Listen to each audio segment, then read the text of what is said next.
Hola, ¿cómo están? Buenas noches y bienvenidos a Día de...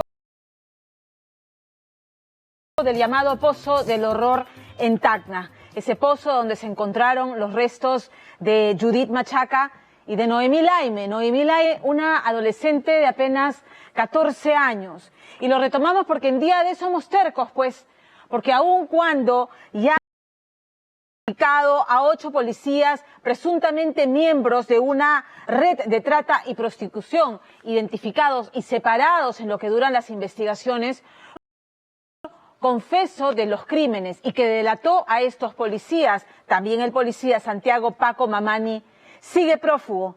Y porque lo que esta noche revela su investigación no hace sino poner en evidencia cómo es que la putrefacción moral y profesional se había instalado nada menos que en la dirección de la comisaría de Tacna, dedicada precisamente a la investigación sobre violencia y abuso sexual contra la mujer.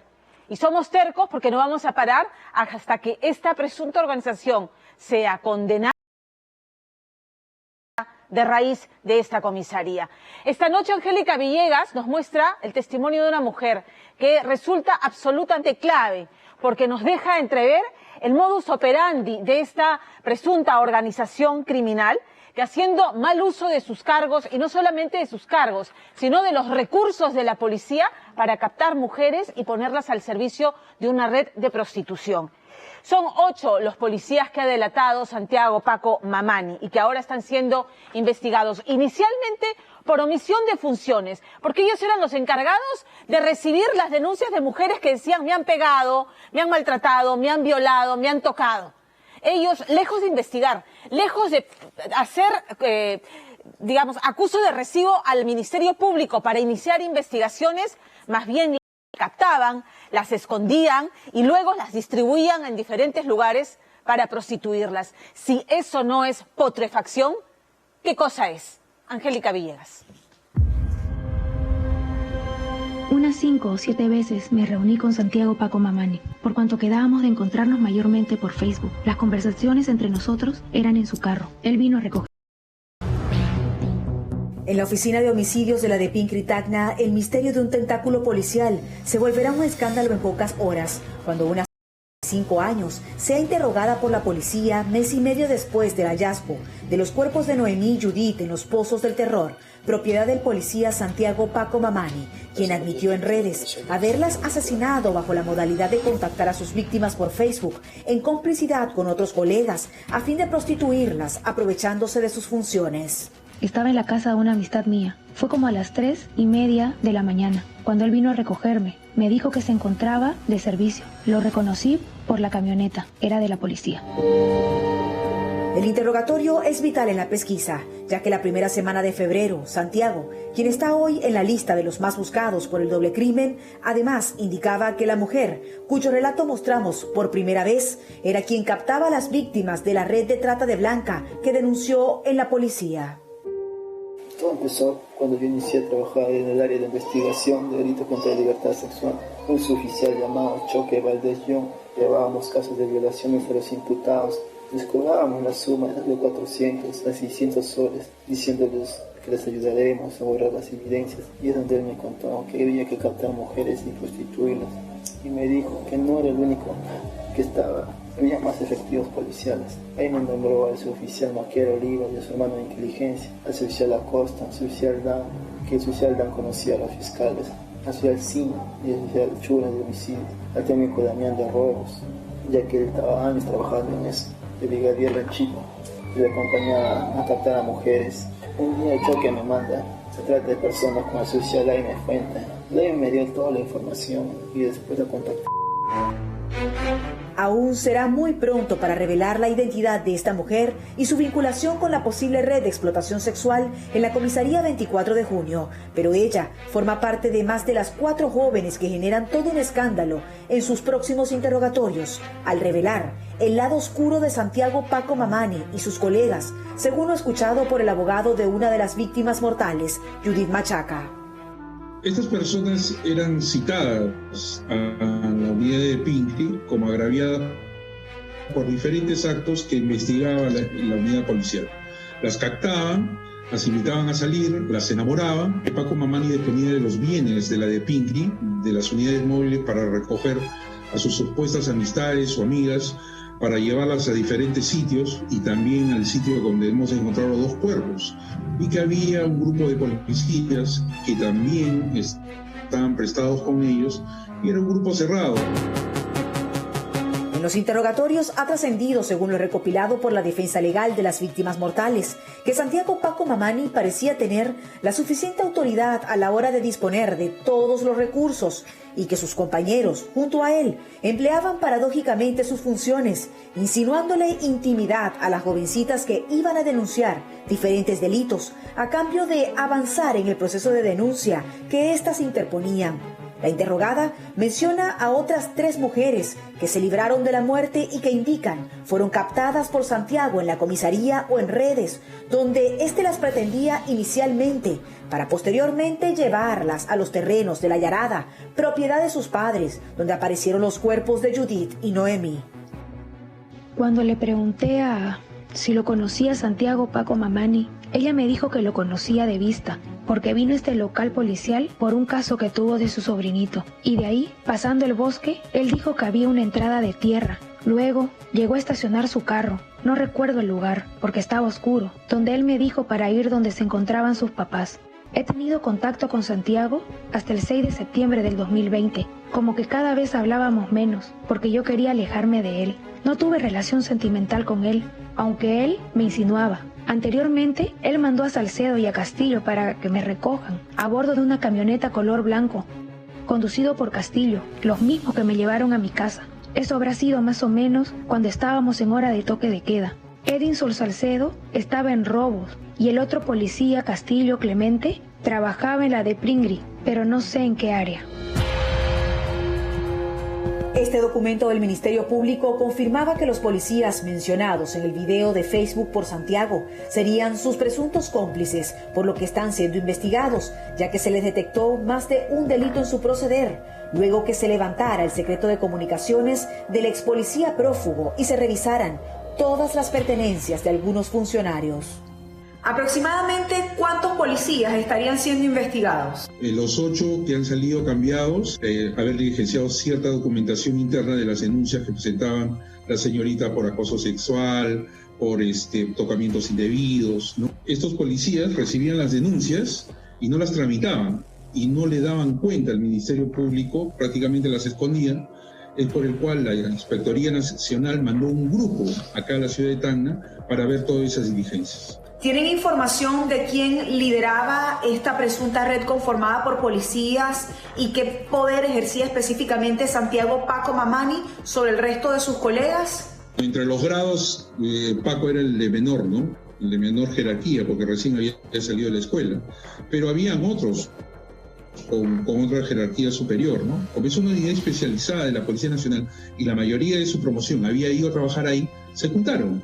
Me voy a reservar las conversaciones que tenía con el otro grupo de policías, porque tenían un grupo de WhatsApp, ¿no? Donde hablaban todas las irregularidades y todos los adjetivos para sus reuniones sociales.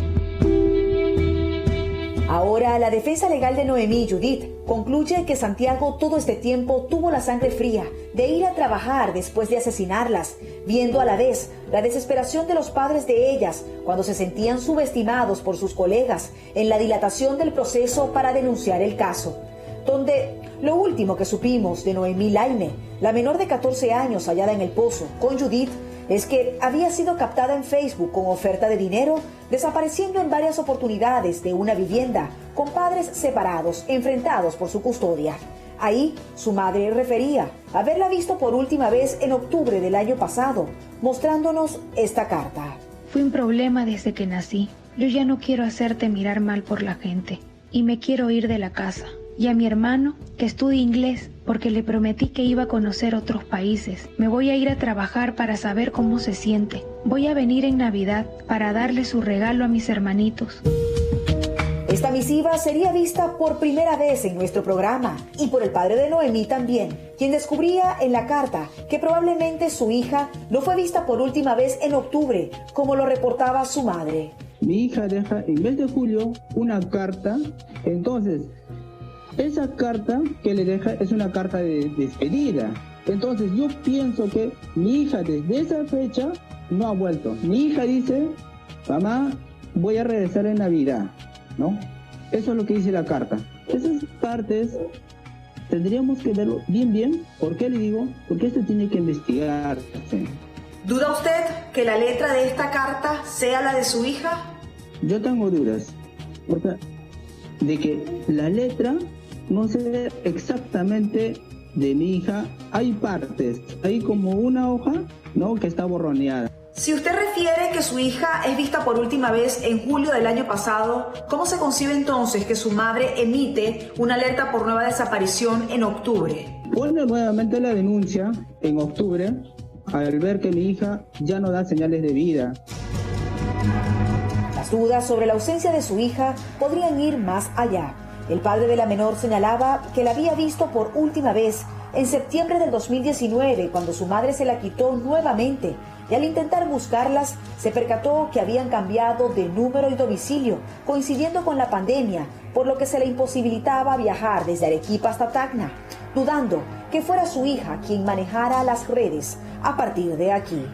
Aunque usted refiere que su hija es vista por última vez con vida en julio del año pasado, la madre de ella ha mostrado estos mensajes donde refiere que la niña se contacta con ella el mismo día de la desaparición en octubre. ¿Usted reconoce esta cuenta de Facebook? Milagros, no lo tengo ese Facebook de mi hija. Tiene que investigarse todos los Facebook que ella está manejando. El primero Facebook que tenía mi hija llevaba mi apellido, pero ahora en 2020, bueno, desde que ella empezó a desaparecer, de repente ella se está creando los Facebook, la mamá de mi hija, para poder, como decir, evadir o desviar la investigación. Y yo pienso y creo en el video de Santiago Paco Mamani, donde le menciona a la mamá, posiblemente está involucrado en esto, y eso para mí, a mí me hace pensar que es verdad. Puede ser por la necesidad que tiene, ¿no? O ¿cómo es que llega a tener ella, si tiene ahora, como dice, un trabajo, un restaurante, ¿de dónde consigue dinero? Esta grave denuncia que hace el padre de la víctima se la consultamos al abogado de Noemí, quien a la vez es el defensor legal de su madre. La madre de Noemí nos ha referido que en todo momento ella agotó las vías para salvar a su hija y que incluso pensó en internarla en medio de la rebeldía que tenía, pero coincidió con la pandemia y además la niña le habría referido que estaba embarazada. ¿Pudiéramos pensar que fue este el móvil del crimen? No existe ningún dato indiciario que dé a entender que Noemí se encontraba embarazada, ni mucho menos, ¿no?, como se ha expuesto en Vox Populi, en las redes sociales, de que era su madre quien la estaba tratando, ¿no?, a prostituirse. Eso es completamente falso. ¿Y por qué entonces Paco Mamani menciona a la madre de Noemí en este caso tan grave? Y lo señalado por Paco Mamani, el 80-90% de lo señalado es completamente falso. Gran parte de lo que él ha emitido hoy es parte de una investigación. Han mencionado multiplicidad de nombres de los efectivos policiales, eso es correcto, los cuales hoy por hoy se encuentran en proceso de investigación. Así, el abogado de Noemí descartaba que su madre tuviera alguna vinculación con el crimen y reiteraba que fue vista por última vez un 9 de octubre. Sin embargo, los médicos forenses que han leído la necropsia detallada, que evidencia más de 30 lesiones en cabeza y tórax, propinado por más de una persona, concluyen algo revelador, totalmente distinto.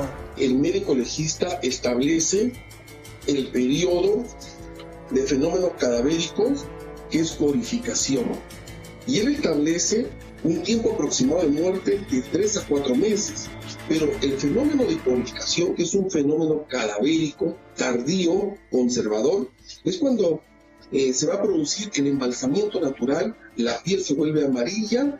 Esto va a ocurrir desde los 6 a 12 meses. Podemos establecer que mínimamente en agosto fue la muerte de Noemí. ¿Quiénes eran los otros policías que participaban en complicidad con Santiago Paco Mamani? Ante esto, el jefe de la región policial Tacna señaló que los más de 8 efectivos a quienes se les abrió investigación fueron movidos a otras dependencias mientras dura la pesquisa.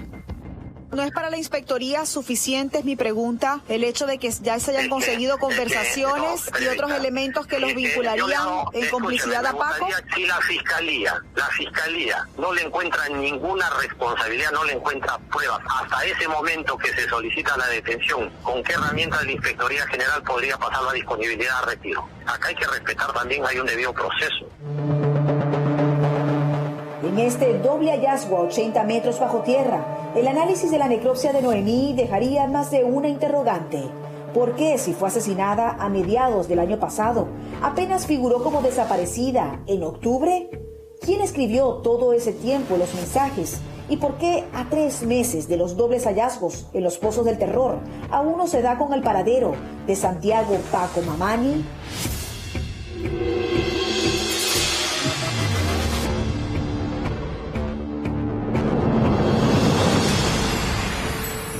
Yo también apelo al debido proceso, como ha dicho el representante de la policía. Sí, efectivamente, que haya un debido proceso para que ninguno de los 8 de momentos separados y que están siendo investigados, si son encontrados responsables y culpables, escape de la condena que deben recibir. Porque debe ser una condena tan severa, porque si se confirma que efectivamente, además de haber incurrido en omisión de funciones, abastecían de mujeres para una red de prostitución, revictimizándolas, lejos de hacer su trabajo, captándolas para ponerlas en manos de una red de prostitución, es perverso. Y el hecho de vestir un uniforme para delinquir es un agravante. Entonces estamos atentos a que eso ocurra. Y que no se les escape Paco Mamani, porque él sigue delatando y sigue dando, ¿no es cierto?, testimonio de todas las atrocidades que presuntamente cometía esta red y de la que él ha confesado es parte, y sigue prófugo. ¿O es que a la policía se le van a seguir escapando las tortugas? Vamos a cambiar de tema y yo les digo de verdad que pocas veces he escuchado un testimonio como el de esta noche, que literalmente se te mete bajo la piel y no hay necesidad de ser padre o madre para entender lo que ha vivido Isabel Lainez. Dicen que no hay dolor más intenso, sísmico, así como un terremoto que te empuja al borde del abismo y al punto de perder el equilibrio, que se te muere un hijo, que el perder un hijo, ¿no es cierto? El orden natural de la vida dice, los hijos sobreviven a los padres, y a Isabel Lainez le arrebataron a la niña de sus ojos de un modo atroz, y eso la llenó de un odio tan profundo, tan visceral, tan destructivo, que llegó a poner en peligro no solamente su propia vida, sino también la integridad de su familia. Aquí en Día D hemos expuesto el caso de la hija de Isabel Lainez, de Angie Cañote, en agosto del 2015. Y se lo voy a recordar brevemente. Su pareja, un policía, Feliciano Serna Samayoa, la sube a su moto, se la lleva a un descampado y la pone a disposición de sicarios que la ejecutan. ¿Qué había pasado? Angie descubrió que Serna tenía otra pareja y pues decidió confrontarlo y decirle, se lo voy a contar. Y decidió que había que matarla. Entonces, desde ese entonces, esta madre vivió con este odio macerándose, con este dolor impregnado en cada acción de su vida.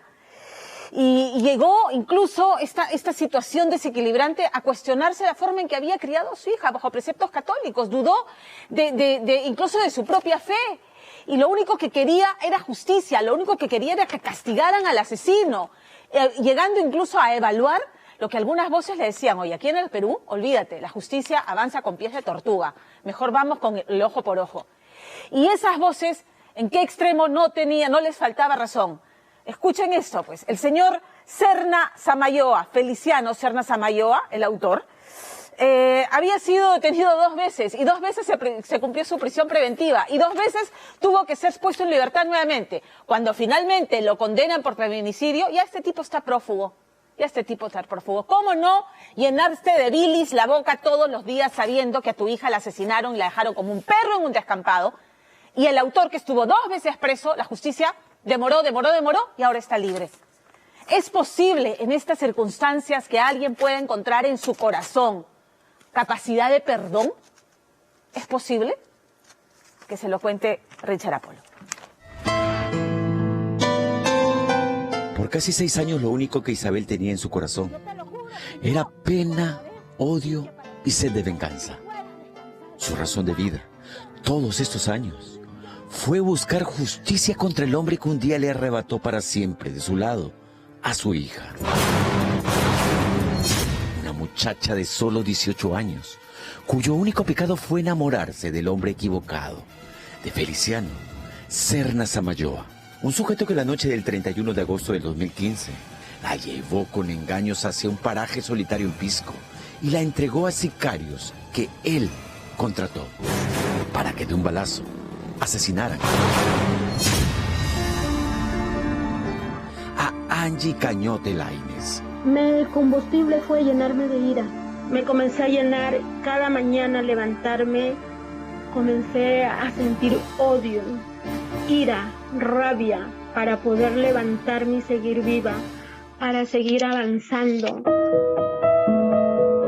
Sin embargo, después de un largo y doloroso proceso que incluyeron episodios de intentos de suicidios, hace unos días atrás, en plena Semana Santa, Isabel Lainez consiguió despojarse para siempre, dice, de todo ese cúmulo de emociones destructivas y poner fin a un tormentoso calvario que estaba a punto de acabar con su familia, su matrimonio y su vida, decidiendo, por increíble que parezca, perdonar al hombre que acabó de forma brutal con la vida de su hija. Si alguna vez yo lo maldije, y si me está escuchando o me escucha, fue porque yo sentía el dolor de madre.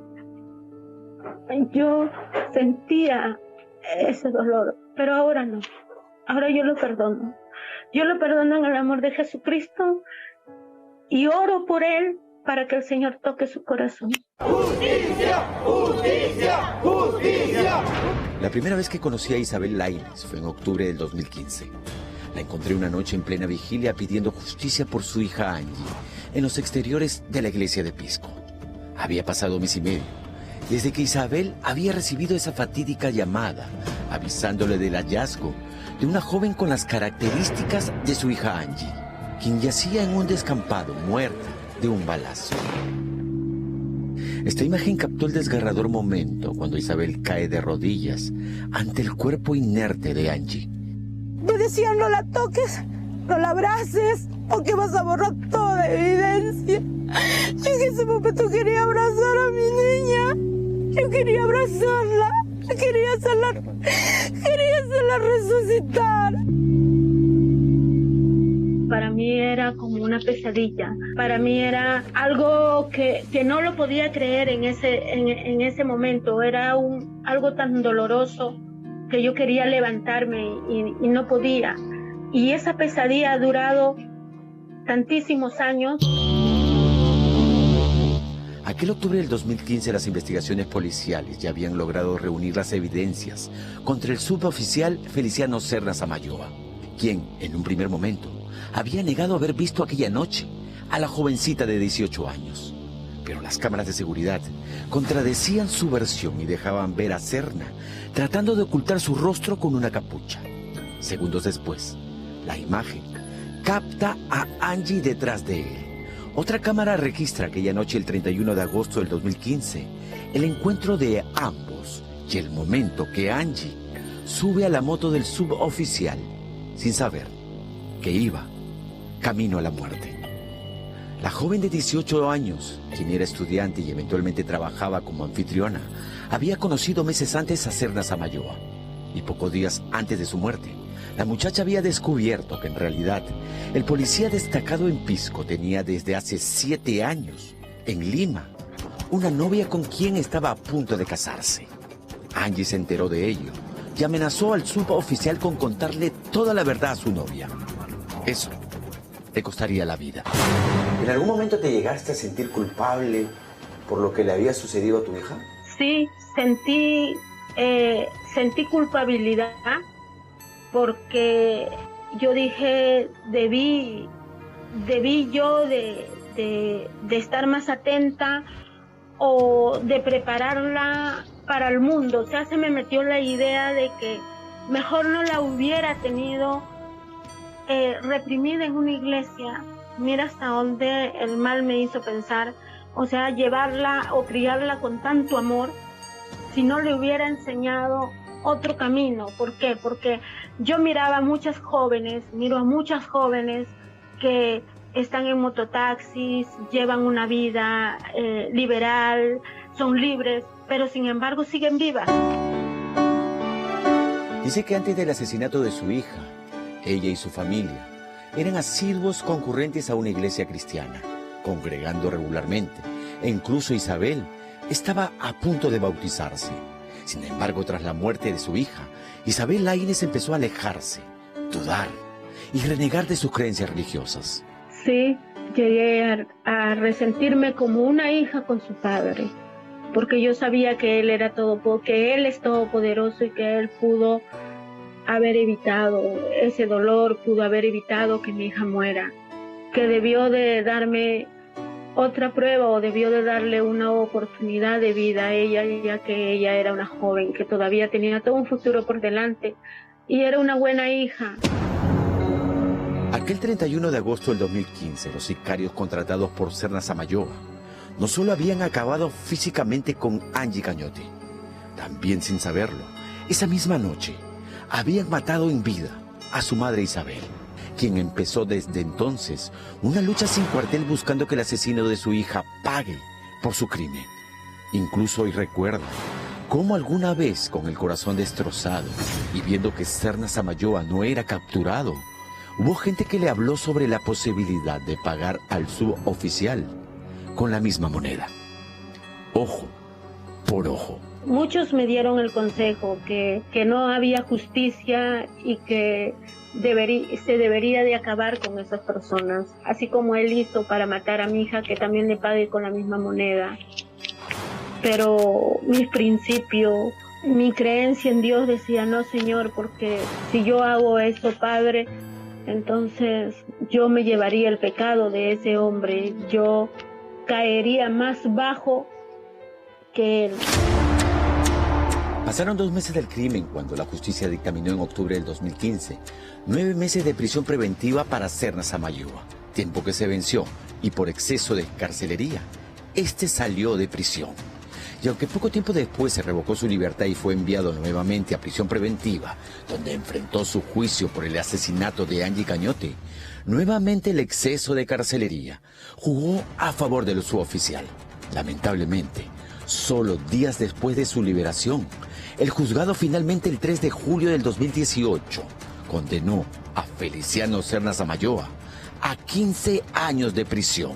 Una condena que no puede ser ejecutada ya que este apenas pisó la calle a mediados de julio del 2018, desapareció. Y hoy está prófugo de la justicia, buscado por la policía, que incluso ofreció 20.000 soles por información que ayude a su ubicación. Sin embargo, desde el 2018 hasta hoy, nadie sabe dónde está Feliciano Serna Samayoa. Lo que sí se sabe es que desde su huida, Isabel cayó en una terrible angustia, invadida de pena, cólera y odio. No entendía cómo el asesino de su hija puede seguir libre, mientras su dolor de madre iba matándola y matando de paso a su familia. Isabel, ese odio, esa venganza, esa cólera que sentías, ¿cuánto realmente comenzó a afectar tu vida familiar?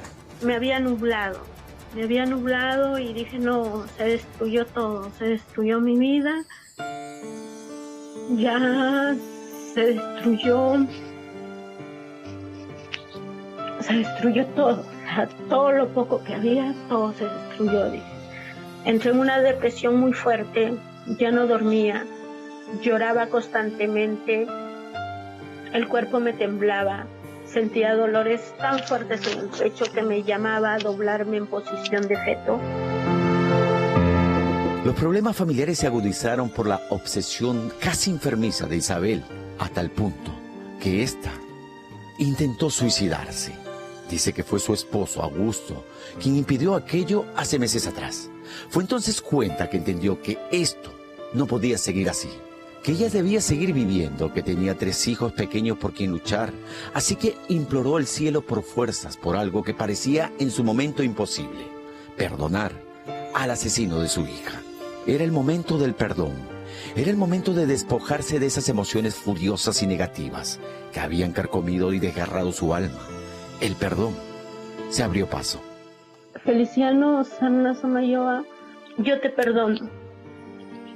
Te perdono por haberle quitado la vida a mi hija, por haberla mandado a la presencia de Dios. Sé que el demonio actúa de diferentes maneras.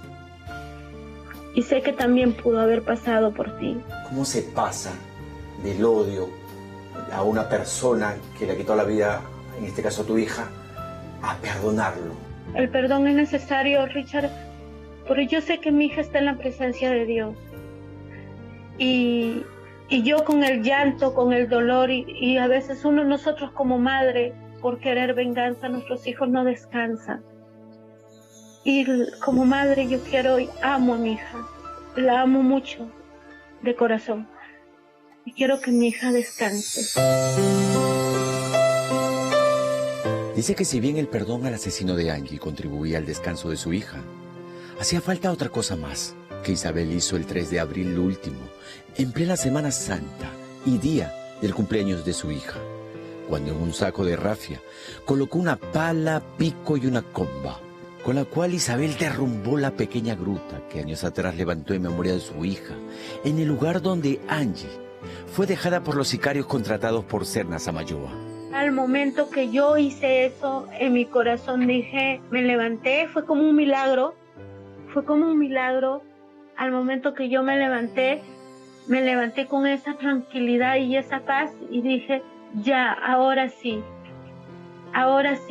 está el perdón. Y Richard, mi corazón ahorita es otro. La manera como hablo es otra.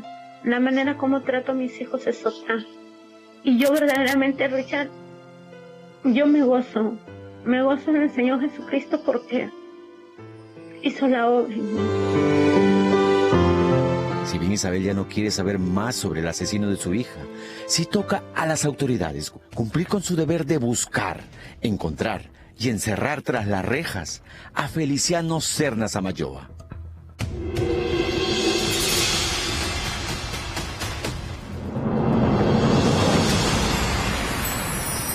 Y van 2 suboficiales de la policía que deberían estar en la lista de los más buscados, así como el asesino de Tarapoto, que ya se ofrece 20.000 soles por su cabeza. También deberían poner la misma intensidad en buscar a estos 2 suboficiales del caso de Angélica Villegas y de ahora también el de Richard Apolo y Sernas Samayoa. Este crimen ocurrió en el 2018. ¿Por qué es que hasta el día de hoy este sujeto está inubicable? ¿Por qué?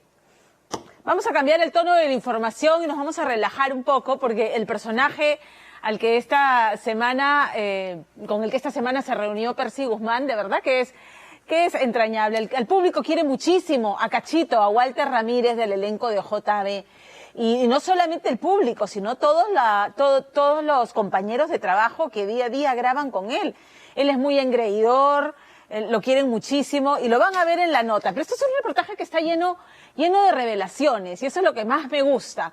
Porque descubrimos que este actor que se hizo literalmente en la calle desde abajo. Él vendía golosinas en los alrededores de los circos de barrio. Y demostró que tenía chispa y fue así que logró convencer a uno de estos circos que nosotros llamamos Circo Perejil para vestir de payaso y se autobautizó como Cachito porque era admirador del jugador de fútbol de Osvaldo Ramírez. Ya el resto se va contando solo porque del circo pasa a la Plaza San Martín, de la Plaza San Martín a Trampolín a la Fama y en Trampolín a la Fama inició esta carrera de 26 años en la televisión. Entonces, esta noche yo hablaba de revelaciones. Ustedes habrán escuchado que siempre los compañeros de Cachito lo molestan con la chicharronera.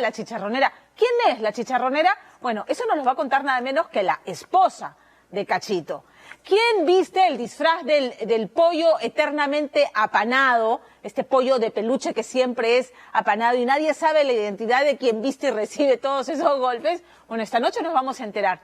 Pero yo pienso que la cereza del pastel en el reportaje de Percy Guzmán es esta historia de cómo Cachito descubre, porque él creció como un niño huérfano, solo con el apellido de su madre, ¿Cómo es que descubre que tiene un padre? ¿Cómo fue el reencuentro con este anciano de 88 años que vivía admirando y riéndose con las actuaciones y la performance de Cachito, que era uno de sus actores favoritos? Esto es, de verdad que, como les dije, la cereza del pastel en el reportaje de Percy Guzmán.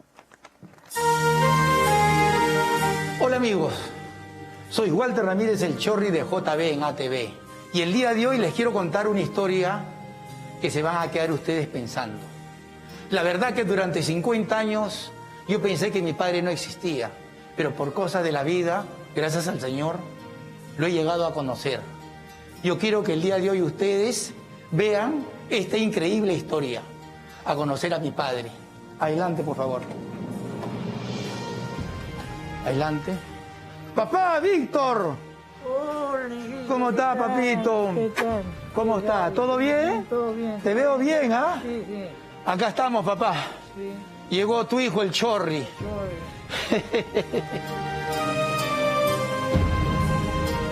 No hay nada más mágico que el abrazo de un padre a un hijo.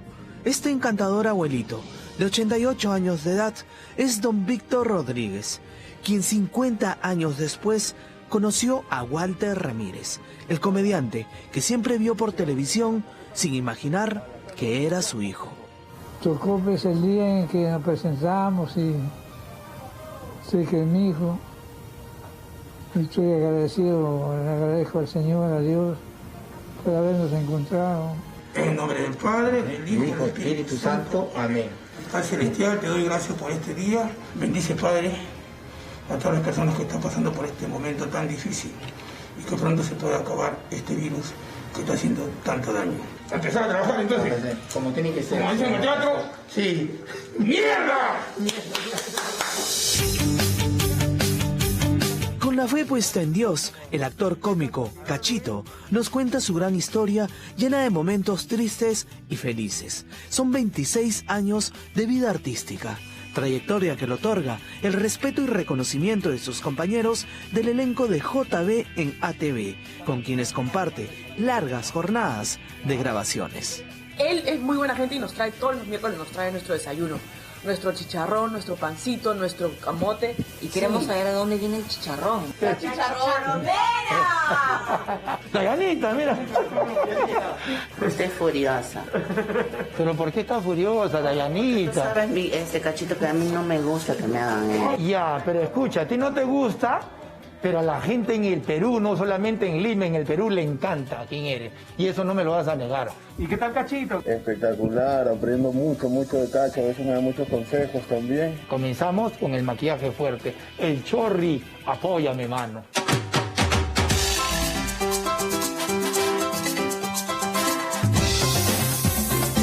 Una vez caracterizado como el monito Abu de la película Aladino, Cachito sale presuroso al set de JB, donde toca el turno de grabar el sketch del casting de la tía Gloria. ¿Cómo se llama su personaje? Abu. ¿Seguro? Seguro, señor. Estoy hablando como mono, señor, un momentito. Dame el pito. Dame el pito. No hay pito. Con mi boca. Lo tienes en la boca, dámelo. No hay. Ponte el pito ahí. Cachito no solamente es un gran actor, sino también es una gran persona, es un gran hombre, un gran papá, es un gran esposo. Aquí nosotros le hacemos mucha broma, que la chicharronera, pero todos sabemos que es broma, porque adora a su esposa. ¡Buena, Cachito! Bueno, acá nos encontramos en el hogar La Casa del Chorri. Después de las grabaciones, fuimos hasta el distrito del Rímac para conocer a la familia de Walter. Una vez en casa, exactamente en la cocina, nos encontramos con doña Elda Tahuada, la amorosa señora de Cachito, quien aclara quién es la sospechosa chicharronera de la que tanto hablan los amigos de su esposo. Señora, solo para aclarar, ¿quién es la chicharronera? Ese es su amor platónico. Es una señora, pero es buena gente, pero por ejemplo con él, él a veces viene y me dice, me he encontrado con Gloria en el sauna. Ah, qué bueno, le digo, ¿se han divertido? Sí, me ha invitado a comer. ¿Usted no es celosa? No. Ya. Gracias a Dios no. Yo no sé si sabrán que con él se encuentra en el sauna, pero sería peor. Aclarado el asunto, la pareja nos presenta a su hija Carol y al engreído de Cachito, su nieto Jacob, más conocido como el gordito mordiscón, quien a pesar de su corta edad ha heredado toda la chispa de su abuelo. El chiste de la leche. Ya saben que la leche te hace muy fuerte. Toma 20 tazas de leche. Intenta mover la pared, no se mueve. Intenta mover la pared, no se mueve. Pero si tomas 20 tazas de vino, la pared se mueve sola. Doña Elda recuerda con nostalgia cuánto les costó salir solos adelante. Un esfuerzo familiar que hoy se ve reflejado en esta casa que, según cuenta, construyeron juntos ladrillo a ladrillo. Yo de verdad ahora públicamente te quiero decir que eres el mejor esposo, el mejor papá, y te agradezco muchísimo por haberte encontrado en mi camino y estar juntos hasta ahora. ¿Se emocionó un poquito, señora? Sí, ¿Por qué? Sí, son cosas que a veces uno quiere dejarlo atrás, ¿no? Pero siempre vienen a la mente, ¿no? Momentos duros que a veces yo digo, no, ya prefiero olvidarlo, ¿no? Pero son nuestras raíces. La historia de Walter Ramírez no ha sido nada fácil. Siendo huérfano de padre y viniendo de una familia muy humilde, cuenta que él solito se las arregló primero como vendedor de golosinas en circos de barrio. Después fue el payasito Cartoncito, pero cambió su nombre al de Cachito por su admiración al futbolista Osvaldo Ramírez. Con esa chapa llegó hasta la Plaza San Martín, lugar donde fue visto por la producción del recordado programa Trampolín a la Fama de Augusto Ferrando.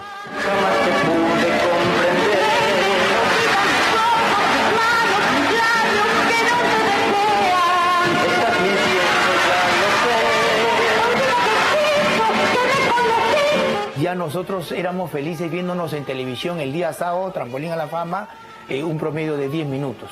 Para nosotros, me voy a salir en televisión hoy día, 10 minutos, me voy a ver. Y si un vecino me había visto, lo vi vecino, ya me vieron. No, primo, no se trata de la plata ni el orgullo, sino que ha cambiado una barbaridad. En el año 1994, Walter fue convocado para formar parte del elenco del programa Las Mil y Una de Carlos Álvarez.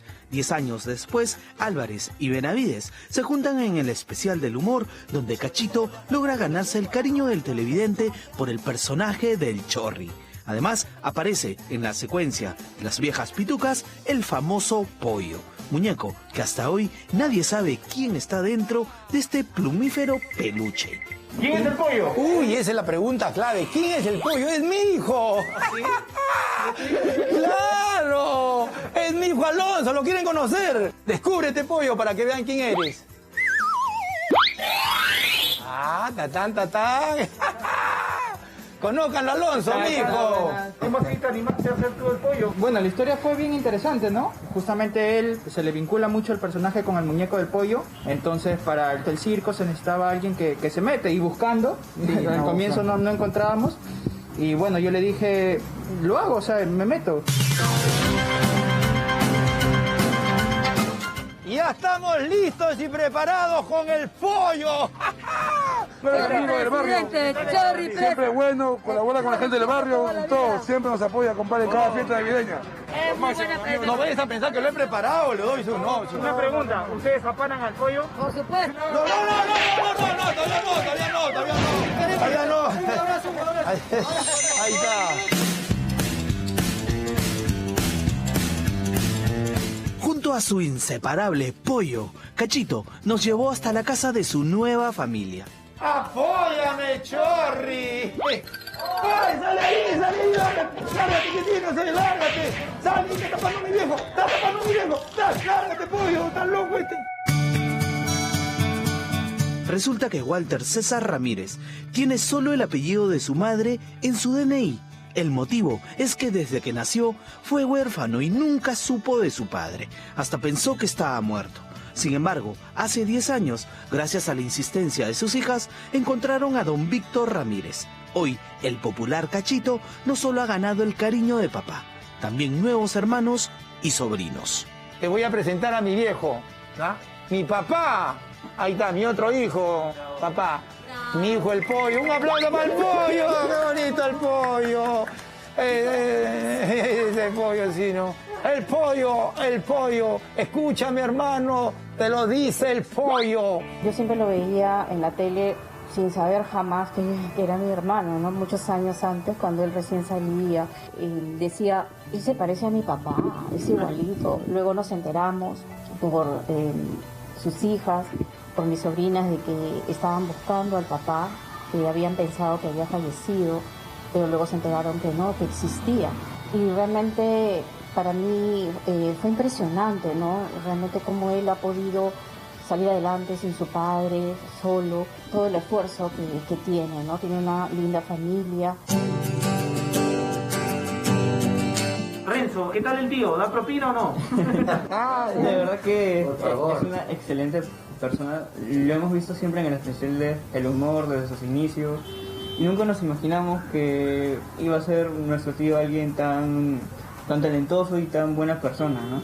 Desde que los conocimos siempre ha sido un excelente tío, siempre ha estado llamando, preocupándose por mi abuelito. A mí se me salen las voces diferentes, ¿sabes? Ah, sí. ¿Me imitas? A ver, imítalo. El Chorri, mano, apóyame. A ver tú. Apóyame, mano. ¿Y tu papá también hace o no? También, a ver, apóyame. A ver. Apóyame, hijo.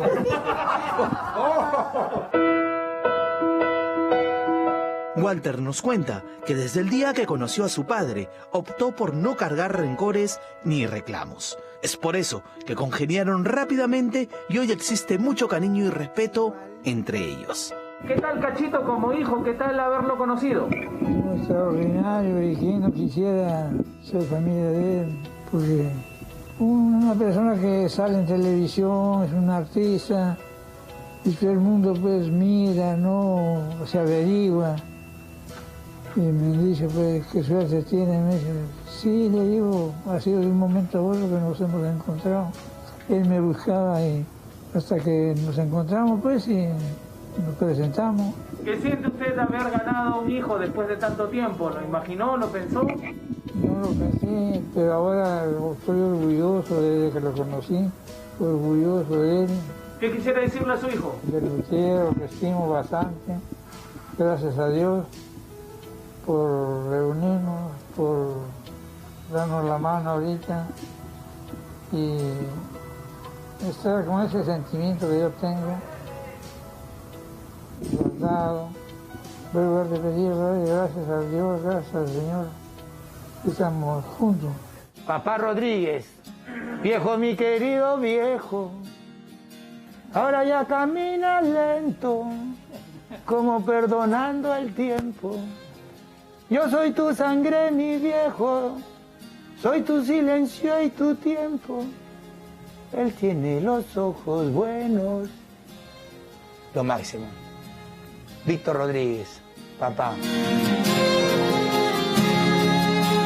Walter Ramírez nos deja una importante lección de vida.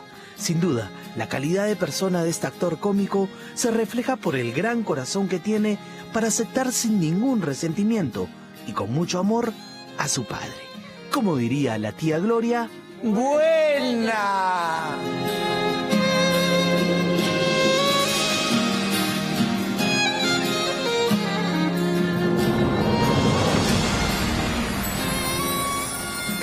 Y con esto nosotros nos vamos a la pausa y vamos a regresar para hablar del plan, del capítulo económico de los planes de gobierno de los dos candidatos que pasan a segunda vuelta, que es lo que más polarización está generando. El plan económico, por supuesto, también el tema político, pero en lo económico, Pedro Castillo esta semana rápidamente se ha adelantado a anunciar, tomando distancia de Vladimir Cerrón, dueño del partido, autor del plan de gobierno que se publicó en redes, en el Jurado Nacional de Elecciones, y que tiene nacionalización y estatización como las dos principales medidas que sustentan el capítulo económico, además de, por ejemplo, desconocer los tratados de libre comercio, desconocer o refundar las AFPs y que todo sea un sistema estatizado. son puntos que generan enorme incertidumbre. Así que desgranamos con economistas, por supuesto, el plan de gobierno, qué tan viable es si además no conocemos quiénes acompañan al profesor Castillo para ejecutar este plan. Así que eso, y también vamos a hablar es increíble que haya gente que todavía dice, ya vamos a entrar a la tercera ola. No hay tercera ola si el pico de la segunda ola no ha sido superado. Y todavía no llegamos a ese pico. Con 400 o más peruanos muriendo diariamente, estamos en lo peor de lo que ha ocurrido desde que empezó esta pandemia. Y la gente rifa carros, propiedades, hace colectas, hace polladas para reunir dinero para salvarle la vida a sus seres queridos. La situación es verdaderamente dramática y la respuesta desde el Ejecutivo, infelizmente, no da la talla. Con eso vamos a regresar aquí en Día D. Tenemos mensaje de nuestro auspiciador. Si me ayudan, por favor. Nos vamos a la pausa y regresamos. Esta noche en Día D, el tete a tete de las propuestas económicas de la segunda vuelta presidencial. No se meta en el Perú. Fuera del Perú, Evo Morales. Acá no hay nada de chavismo, no hay nada de otra cosa. Además, mientras un peruano muere cada 4 minutos, ¿qué más tenemos que hacer para atenuar esta fúnebre ola que nos revuelca de dolor e impotencia? El oxígeno no vaya. Y les quieren cobrar entre 50.000 y 100.000 soles. Y también, infierno familiar. Tras ser denunciado por su propia hermana por presuntos abusos y maltratos, Manuel Romero Vargas decide dar la cara en Día D. ¿Sabe que está requisitoriada por el INPE? ¿Sabes? Espérate, tranquilo.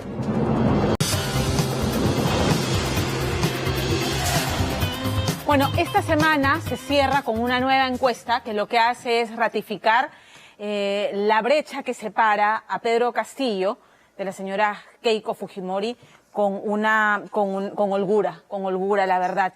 Y eso pese a los vaivenes del candidato de Perú Libre respecto a su cuestionado plan de gobierno, un plan de gobierno que hay que recordar, escribió el dueño y el líder del partido, Vladimir Cerrón, exgobernador regional de Junín, y que repite permanentemente en el capítulo económico las palabras, como les decía antes de la pausa, estatización, nacionalización, desconocer los tratados de libre comercio, mirar hacia adentro y aislarnos un poco de lo que es los convenios, tratados y acuerdos bilaterales con las economías mundiales. Y en lo político, ya sabemos, insisten, y sobre pandemia no hay nada, pero en lo político el foco está puesto en una asamblea constituyente para una nueva constitución. Entonces, el proyecto de Cerrón, ya lo sabemos y lo hemos dicho aquí, se sustenta en la ideología marxista y leninista. La misma ideología que sustentó los proyectos de Correa en Ecuador, de Chávez y Maduro en Venezuela o de Evo Morales en Bolivia, ¿verdad? Cerrón además ha estado muy activo en redes enfocando el enfrentamiento que hay entre la propuesta de la señora Keiko Fujimori y la del señor Pedro Castillo como un enfrentamiento entre ricos y pobres, y es lamentable porque eso no hace sino alimentar más esta creciente polarización con discursos de odio que dañan y que de verdad generan una incertidumbre innecesaria cuando entramos a una pandemia de la que no escuchamos nada más que vacuna universal y gratuita para todos los peruanos. Nada más. No hay una letra más en el plan de gobierno del señor Castillo. Bueno, él ha tomado distancia esta semana de Vladimir Cerrón. Ha dicho, si salgo electo el presidente voy a ser yo. Ha tomado distancia de Zaira Arias, congresista electa del partido, que dijo, a los 6 meses de llegados a la presidencia disolvemos el Congreso porque viene una asamblea constituyente. Pero, sin embargo, no termina de aterrizar en el capítulo económico. No termina de aterrizar en sus propuestas. Ha dicho, calma, vamos a conversar con todos, que se tranquilicen los empresarios nacionales, que se tranquilicen porque... Pero no aterriza, y no solamente no aterriza, sino tampoco no nos dice quiénes lo acompañan, quién es el equipo que estará a cargo de ejecutar ese plan, que podría resultar, en nombre de los pobres, la medicina peor que la enfermedad. Lorena Ormeño. Yo le quiero decir bien claramente al señor Evo Morales, usted no se meta en mi país, no se meta en el Perú. fuera del Perú Evo Morales. Keiko Fujimori pecha a Evo Morales, aunque en realidad está enviando un misil al favorito de las encuestas, el profesor Pedro Castillo, cuyo plan de gobierno escrito por el dueño de su partido es su talón de Aquiles, un calco de las políticas dictatoriales que empobrecieron países como Bolivia o Venezuela. O sea, el programa escrito, entiendo, por Vladimir Cerrón, propone una transformación profunda en la sociedad peruana. Desde una perspectiva ¿quién sabe ha leído el ideario? Nosotros hemos trabajado nosotros un programa de gobierno, ¿no? Y más allá de lo que diga o deje de decir Cerrón, el que voy a gobernar soy yo, soy Pedro Castillo. Izquierda radical llamada por Castillo la lucha de los ricos contra los pobres, versus la defensa del modelo económico para no ser la próxima Venezuela de Keiko Fujimori. Pero, ¿qué es el modelo? El sistema económico que tenemos hasta el momento es un sistema de economía de mercado. Tiene 30 años de vigencia. Y en estos 30 años ha producido beneficios importantes. Pero también tiene olvidos importantes. Según el INEI, hoy día 3 millones de personas no tienen acceso a una red de agua potable. Y 8 millones de personas no tienen acceso a una red de desagüe. Eso te significa casi el 40% de la población. En la gestión de los gobiernos locales, los gobiernos provinciales y los gobiernos regionales, por un lado, no se ejecuta el presupuesto tal como se debe hacer. Por otro lado, lo que se ejecuta no se ejecuta en pro de la búsqueda de bienestar de los ciudadanos. Acceso a agua potable, acceso a saneamiento. Y por falta de gestión, sumada a la corrupción, los más pobres vieron crecer las enormes brechas que con la pandemia quedaron expuestas como heridas virulentas, en cada súplica por una cama UCI o un muerto por falta de oxígeno. El voto desde el hartazgo nos colocó ante polos opuestos entre estatizaciones o el continuismo. Quizá lo más importante del plan de Keiko Fujimori sea este foco en el pequeño emprendedor, en tratar de facilitarle la existencia, en tratar de tener un Estado mucho más facilitador para que el emprendimiento, digamos, en distintos sectores pueda darse y que no sea asfixiante. Entonces, creo que eso es positivo, pero justamente no plantea medidas específicas de cómo lograr una mayor cohesión social en el país. Vamos, Keiko, vamos, que ganamos. Plan Rescate 2021 es la propuesta de la investigada por lavado de activos Keiko Fujimori. Para sus detractores, un programa económico conservador que se aferra a las cifras macroeconómicas que dicen que en 20 años... ¿no? En el cual ha recibido dinero y ha actuado a favor de grandes grupos económicos, empresariales en el Perú, que no ha dado ninguna señal de cambiar, ni ninguna propuesta para cambiar, ni ningún reconocimiento. Entonces debemos pensar que va a seguir lo mismo. ¡Que viva el Perú! ¡Que viva el Perú! En la otra orilla está el ideario y programa de Perú Libre, escrito por el dueño del partido, Vladimir Cerrón, exgobernador de Junín, condenado por corrupción y con 9 procesos similares abiertos. Se definen como una izquierda provinciana, marxista y leninista, inspirada en gobiernos de Bolivia, Ecuador y Venezuela, donde la palabra estatización se repite peligrosamente, algo de lo que Castillo intentó desmarcarse. Te van a quitar tu casa, tu terreno, te van a quitar tu... ¿De dónde ha salido eso? Las personas que tienen sus fortunas las vamos a cautelar legalmente, ¿no? Acá no hay nada de chavismo, no hay nada de otra cosa. Entonces, los problemas que se han observado de otros países, que los resuelvan otros países.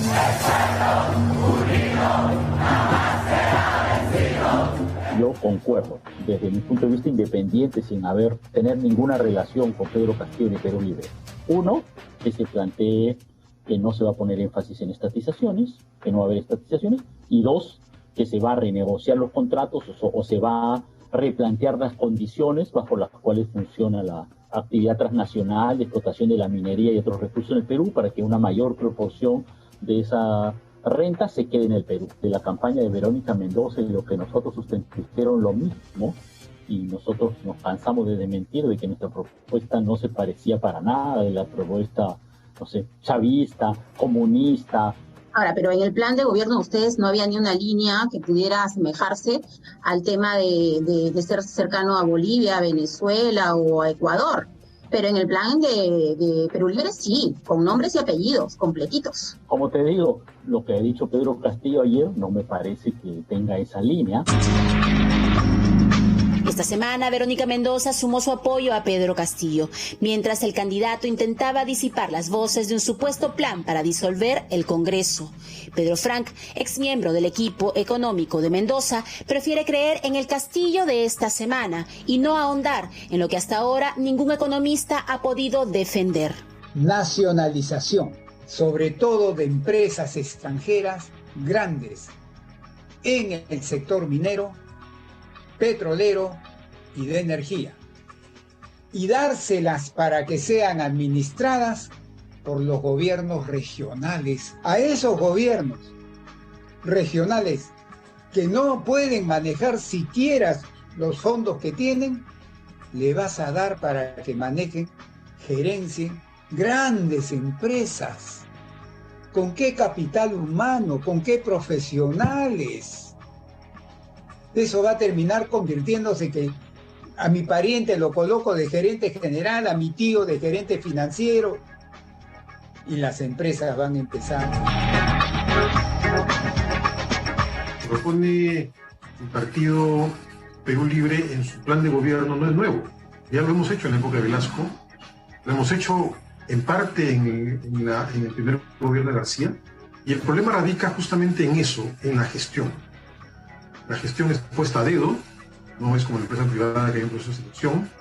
No hay castigos para los funcionarios de estas empresas si es que hay pérdidas, porque la pérdida no la asume el privado con su dinero, no la asumen todos los peruanos con los impuestos que pagamos. El programa de Perú Libre se opone al imperialismo y busca un Estado empresario que maneje los recursos estratégicos. El Estado se quede con 80 y la empresa se queda con 20. Yo la verdad que no sé si existe un país del mundo en que haga eso o que funcione un esquema de ese tipo. Y lo que dice ahí es que las empresas que no accedan a este acuerdo, a esta negociación, van a ser, no me acuerdo si es el término, nacionalizadas o estatizadas. Cuando hemos optado por un modelo estatista, un modelo donde las empresas públicas tenían un control muy grande, un rol en la economía muy grande y que acabaron quebrando al país. Acordémonos que en la década de los 80 estas empresas fueron muy mal manejadas y condujeron a unos déficits muy altos del gobierno central, que finalmente fueron financiados a través de la emisión inorgánica, a través de la maquinita del Banco Central. Y eso condujo a una hiperinflación de las más elevadas en el mundo. Eso quebró al país e hizo de que un 70% de la población peruana cayera en la pobreza. Solo la minería representa el 10% del Producto Bruto Interno del país y paga el 32% del total de los impuestos. En el plan de Perú Libre pasaría al Estado, que considera hasta los tratados de libre comercio como aparatos de dominación que nos han convertido en colonia de intereses extranjeros. Los inversionistas van a dejar de invertir en el país y eso va a generar menos puestos de trabajo. Por ejemplo, en el tema de la agroindustria, que ha sido criticado algunas veces con razón y otras veces sin razón, pero lo concreto es que ha generado en toda esta agroindustria de la costa más de 400.000 puestos formales. Pero si en estos próximos 2-3 años anulamos los tratados de libre comercio, lo que va a pasar es que se va a encarecer todos los productos que vengan de afuera, se va a encarecer todos los productos que estén aquí, que se producen en el Perú. ¿Por qué? Porque no va a haber la capacidad necesaria para producir tanto para satisfacer las necesidades de todos los peruanos. Va a haber escasez. Desde el punto de vista del productor, pues se le cierran los productos, se le cierran los mercados al exterior. Yo no permito que entren productos americanos o europeos. Los americanos y europeos nos van a cerrar sus mercados a nosotros.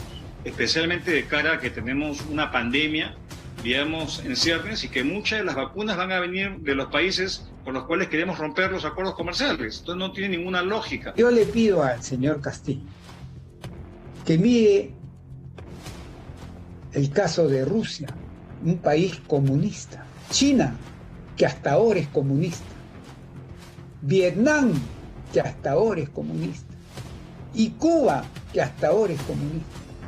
Y esos 4 países hacen un uso intensivo, y el señor Castillo lo que está proponiendo es al revés.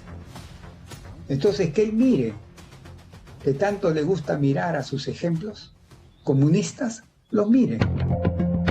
El ideario Cerrón ofrece eliminar las AFPs, que considera un tipo de esclavitud moderna, y anuncia la creación de un único organismo previsional estatal. En el sistema de las AFP, cada contribuyente, cada miembro, tiene un ahorro con su nombre. Y si él va a anular a las AFPs y los va a pasar a la ONP, esos ahorros que están con mi nombre van a pasar a una olla común.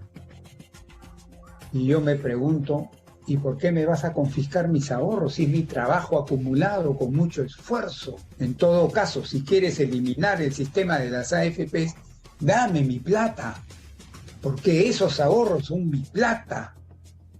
No me lo quites. 2 planes, 2 visiones para el Perú. Por ahora, solo Castillo y Cerrón defienden su programa económico, aunque el jueves el propio candidato lo desconoció, asegurando que estaba elaborando un nuevo plan de gobierno. Curiosamente, tras su deslinde, en tono burlón, el dueño de su partido puso en un tuit: "No se peleen por mí, ya todo está consumado, Castillo presidente". El día siguiente, el profesor retrocedió y respaldó el ideario Cerrón. Acá no se ha cambiado, no hay ninguna hoja de ruta que hay que cambiar. La única ruta que ha estructurado es el pueblo peruano.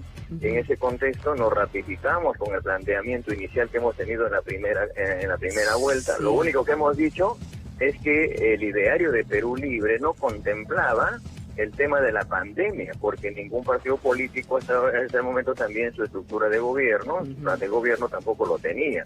Lo que hemos dicho que es que tenemos que ampliar el caso de la pandemia en este espacio.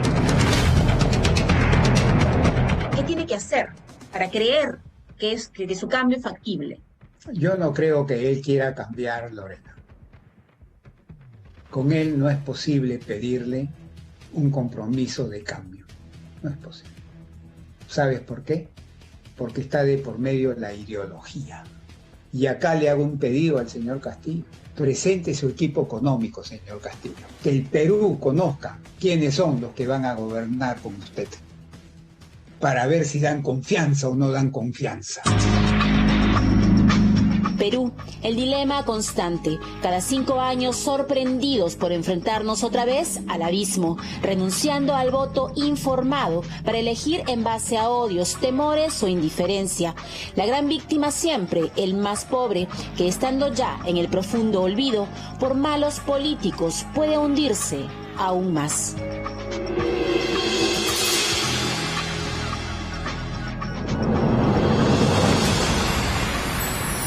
Por su salud mental, yo es lo que hago con la gente a la que quiero, con mi entorno más cercano. Deje de escuchar esos audios de WhatsApp, esos videos alarmistas, esa información que llega con posiciones virulentas, porque eso hace daño. Lo que hay que sentarnos es analizar con frialdad y con ojo crítico lo que propone cada candidato. Porque ciertamente patear el tablero, ya lo han descrito los economistas que ha entrevistado hoy Lorena Ormeño, patear el tablero en lo económico para refundar una economía popular del mercado, ya sabemos lo que pasa. Sostener que este modelo tal cual es la panacea tampoco es sostenible, porque hay cambios que se tienen que hacer para que esa mayoría que siente que la bonanza económica, que indudablemente en cifras macroeconómicas el Perú ha logrado, no lo ha beneficiado. Y vayamos brevemente, porque tengo que pasar a la siguiente nota, al tema de las regiones y la descentralización, porque es un tema de falta de dinero, no necesariamente. Las regiones con la descentralización han recibido su presupuesto para que lo manejen. Y miremos especialmente aquellas regiones que han recibido canon, que son miles de millones de soles para justamente hacer obras que tengan impacto en la sociedad. Saneamiento, postas médicas, hospitales, carreteras, escuelas. Todo lo que impacta en mejorar la calidad de vida de los peruanos. Muy bien, 26% de los gobernadores regionales están presos o con acusación de corrupción. Hay una falta de capacidad de gestión y de gasto en las regiones de las que se ha hablado. Pero voy con la lista rápidamente. Vladimir Cerrón, que es el líder del partido del señor Castillo, está sentenciado por corrupción, es un gobernador de izquierda. Gregorio Santos, presidente regional de Cajamarca, sentenciado por corrupción. 2.000 millones de soles al año es lo que recibe como canon minero Cajamarca. El señor Gregorio Santos ha sido sentenciado, también es de izquierda. Jorge Acurio, presidente regional de Cusco, sentenciado por corrupción, también de tendencia socialista de izquierda. Wilfredo Oscorima, gobernador regional de Ayacucho. Están las fechas, pero vamos mencionando a quienes han pasado por ese cargo de tener dinero y gestionarlo. También sentenciado por corrupción, digamos que es el señor Oscorima de centro derecha. Jaime Rodríguez, gobernador regional de Moquegua, sentenciado por corrupción, también de izquierda. José Luis Aguirre, presidente regional de Madre de Dios, sentenciado por corrupción. Jorge Velázquez, presidente regional de Ucayali, sentenciado por corrupción. Juan Manuel Guillén, presidente regional de Arequipa, también tiene una sentencia por corrupción. Elías Segovia, de Apurímac, sentenciado por corrupción. Clever Meléndez, de Pasco, sentenciado por corrupción. Y puedo seguir con varios más. Walter Adubiri, de quien dicen hay que liberarlo porque es injusto, porque ha sufrido una persecución política. Lo ha hecho el señor Cerrón. Walter Adubiri, gobernador regional de Puno, sentenciado por el delito contra la tranquilidad pública. Recordarán lo que ocurrió allí en Puno. Y puedo seguir. La lista continúa. Entonces, hay un tema de corrupción generalizada que se ha enquistado. Hay un tema de incapacidad de gasto, de que no hay cuadros en las regiones para sustentar proyectos que, como he dicho, tengan sustento. Es falta de dinero, no es falta de dinero. Es corrupción combinado con esto. Y el señor Castillo lo que nos propone es bajarle los sueldos a los congresistas, bajarle el sueldo al presidente, bajar el sueldo como si eso fuera a garantizarnos a los mejores para ejecutar con eficiencia y sin corrupción el gasto y la inversión pública que se necesita para mejorar e impactar la vida en la mayoría de los peruanos. No escuchamos todavía, ni se aterriza en el plan económico del señor Castillo, ni en el de la señora Keiko Fujimori, qué cambios particulares tienen que ocurrir para que se sienta en esa mayoría que no siente, que siente que el Estado le da de espalda, mejore sus condiciones de vida.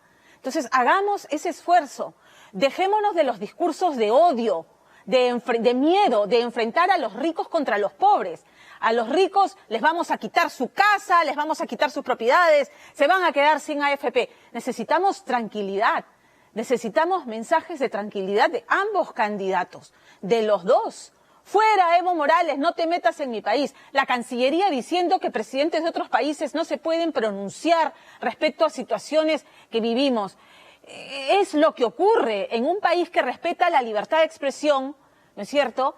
Y la libertad de prensa, pues debería ser más tolerante con la opinión. Pues a alguien en la Cancillería le puede molestar que Evo Morales se pronuncie o que el señor Mujica se pronuncie. Es parte del juego político. Tenemos que mirar hacia adentro y mirar qué plan responde a las necesidades de un país enfrentado y polarizado como el que se encuentra, donde todos los días mueren más de 400 personas. En medio de una pandemia, hablan de asambleas constituyentes, de reforma en la Constitución, de nacionalizar, estatizar, pero no nos dicen cómo van a resolver este problema porque es dramático lo que vivimos con la pandemia. En las últimas semanas, y estoy seguro que a todos les pasa, a usted, a mí y a quienes conoce, que no hay día que pase en que no nos enteremos que murió alguien, un amigo, un conocido, un compañero, que alguien entró a UCI, que alguien necesita una cama de UCI. Las redes sociales inundadas de gente rogando para conseguir oxígeno o esa cama UCI que ya no hay.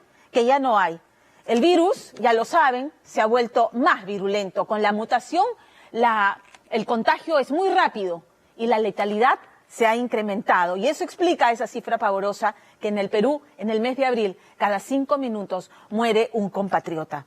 Entonces, para salvarle la vida a alguien, hay peruanos que se les va la vida, que empeñan hasta lo que no tienen. Se organizan en redes sociales rifras, ¿no? Panderos, polladas. El señor Espinosa, José Espinosa, rifó su carro para salvarle la vida a su suegro, para pagar lo que cuesta tener a un paciente por 20 días en una clínica particular, hasta 150.000 soles. Y es que, y hablando de clínicas particulares, este famoso convenio que establecía una tarifa plana que se suscribió durante el gobierno de Martín Vizcarra resultó siendo un fiasco, así se lo confirmó a Fernando Díaz, el presidente de la Sociedad de Clínicas Particulares. En buena cuenta se atendió a 3 pacientes del MINSA y a otros 34 de salud, eso fue todo. Y mientras tanto las vacunas llegan a cuentagotas y la vacunación avanza a paso de tortuga. Entonces, en esas circunstancias es sorprendente que el ministro de Salud salga a criticar lo que se ha venido a llamar turismo de vacunas. Ha dicho que no hace sino evidenciar las brechas que hay en el país, cuando en realidad quienes pueden asumir ese gasto están pagando igualmente precios exorbitantes para ir a vacunarse fuera. Entonces, bajo la lógica del ministro Ugarte, y ya la premier Violeta Bermúdez ha salido a poner el parche y a decir, enhorabuena si es que se puede hacer, y siempre y cuando sea legal, pero bajo la lógica del ministro Ugarte, o sea, aquellos que pueden salir y vacunarse tendrían que en realidad esperar en la cola su turno, ¿no? Esperar o no saltarse la cola o morir. Porque así tiene que ser, pues, ¿no? O sea, es que es increíble que estemos en esta disyuntiva y que estemos criticándonos cuando ni siquiera le cuesta al Estado, por el amor de Dios. Cuantos más nos vacunemos, va a ser mejor. Es posible que los empresarios puedan entrar, como está ocurriendo en Colombia, que ya dijeron, el empresario que pueda comprar las vacunas y vacunar a su gente, Viviana Rivas Plata lo está reclamando, que se fue a Estados Unidos a vacunarse. Fernando Díaz tiene el reportaje. Cada día de internamiento en UCI es un dineral. Diarios casi 5.000 soles. Imagínate. Y el oxígeno no allá. Claro. Es una ratería y ya, peor. Pues. Y les quieren cobrar entre 50.000 y 100.000 soles como pago inicial. ¿Cuánto ha gastado hasta el momento? Ay, no, es bastante, señor, bastante. No, ni sabemos cuánto, la cosa que no.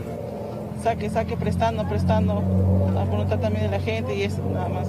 ¿Qué? Más de 20.000 habíamos gastado. Más de 20.000. Conversando con la familia, mi suegra toma la decisión de vender la casa.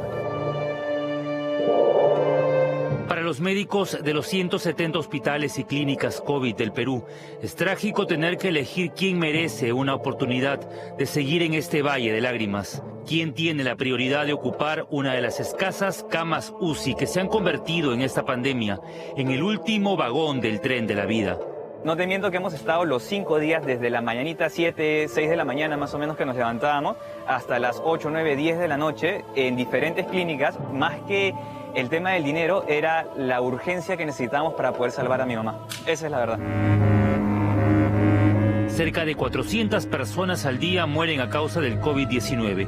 Más de 3.700 se contagian diariamente.